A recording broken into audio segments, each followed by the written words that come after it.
അവരുടെയൊക്കെ favourite play വെവ്വേറെ ആണെങ്കിലും അവരുടെയൊക്കെ ഫേവറേറ്റ് പ്ലെയർ മാറുന്നില്ലല്ലോ. നല്ല ബഹുമാനമുള്ള പയ്യനാ. എന്നാ നീ നിന്റെ അമ്മേനെ അവന് കെട്ടിച്ചു കൊടുക്കടാ, എന്നിട്ട് അച്ഛാന്ന് വിളിക്കൂ. എന്റെ ഫേവറേറ്റ് ക്രിക്കറ്റർ പെദ്ദിയാ സാർ. എന്റെ ഫേവറേറ്റ് റെസ്ലർ പെദ്ദി സാർ. ഇതെന്നാ പറയുന്നത്? എന്റെ ഫേവറേറ്റ് റണ്ണർ പെദ്ദി സാർ. എന്താ ഷൈട്ട് പറഞ്ഞ? ഒന്നും മനസ്സിലായില്ല, പക്ഷെ കാണിക്കണ്ട. ഈ നാട്ടിലെ പിള്ളേരൊക്കെ പെദ്ദിയെ എങ്ങനെ കാണുന്നത് സാറിന് അറിയോ? ഗ്രൗണ്ടിലെ ദൈവമായിട്ട്. കർത്താവെ, കളർ കണ്ടിട്ട് ആഫ്രിക്കയിലെ ദൈവമാണെന്നാ തോന്നുന്നത്. ഞാൻ കളിക്കുന്നത് ജയിക്കാൻ വേണ്ടി മാത്രമാണ്. ആരായത് നിന്നോട് പറഞ്ഞത്? ആരും പറഞ്ഞല്ല, ഞാൻ ചുമ്മാ ഊഹിച്ചതാ. ആകാശത്തുനിന്ന് നക്ഷത്രങ്ങളെ ഭൂമിയിലേക്ക് പൊഴിഞ്ഞു വീഴുന്നു നീ കേട്ടിട്ടില്ലേ? ഇവൻ പ്രേമരോഗിയാണ് ഭായി.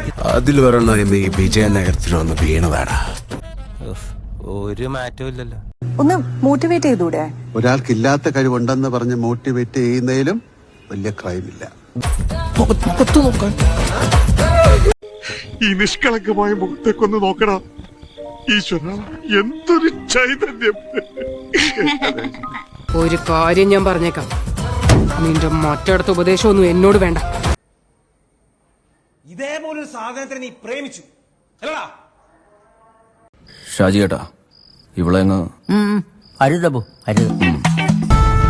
കളി ജയിച്ചോ തോറ്റോ എന്നതല്ല, അതിന് ജീവൻ കൊടുക്കണം. ഞാൻ കരച്ചിട്ട് കളിച്ചാല് അയ്യം വിജയം വഴക്കുറയും. ഒരു കാര്യം ചെയ്യും, ഞാനില്ല. നടക്കം വഴിയുണ്ടായിട്ട് മാത്രം കാര്യമില്ല, മനുഷ്യരെ മനസ്സിലാക്കാനുള്ള ബോധം വേണം.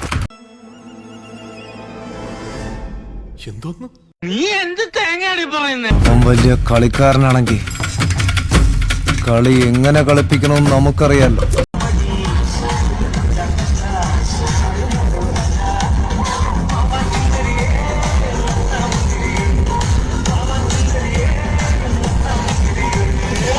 खत्म.